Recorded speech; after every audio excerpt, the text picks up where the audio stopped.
भेटीगाठी चालू होती आणि अनेक दिवसापासून चालू आहेत.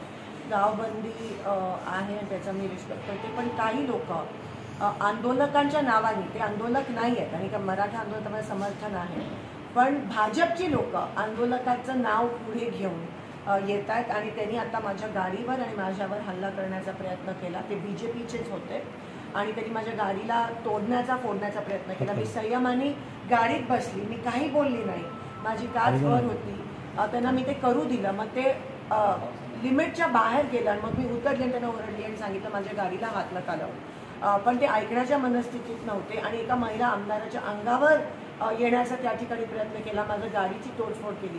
ते आंदोलक नव्हते, पण आंदोलनाचं नाव पुढे घेऊन भाजपची लोक असं करतात, ह्याचा आपण निषेध करूया. आणि मला असं वाटतं की जरांगे पाटीलजींनी पण नोंद करावी, कारण का भाजप कसा ह्या गोष्टीचा फायदा करून आमच्यावर, महिला काँग्रेसच्या आमदारांवर हल्ला करण्याचा प्रयत्न करतो. ते खरं तर शिवरायांची शिकवण आहे की महिलांच्या बाबतीत आपण जाणतो कल्याणच्या सुविधांची सुविधा. काय आव्हान असेल मराठा समाजाला या माध्यमात? पण हे नव्हतेच, आंदोलक नव्हते, भाजपचे होते, पण त्यांनी नाव त्यांचं वापरत होते आणि कुठेतरी आपलं जे आंदोलन चाललंय, संघर्ष चाललाय, जो व्यवस्थित चाललाय जरांगे पाटलांच्या नेतृत्वामध्ये, त्यांना हे गालबोट लावायचा BJP प्रयत्न करत आहे आणि त्या गोष्टीचा मी निषेध करते.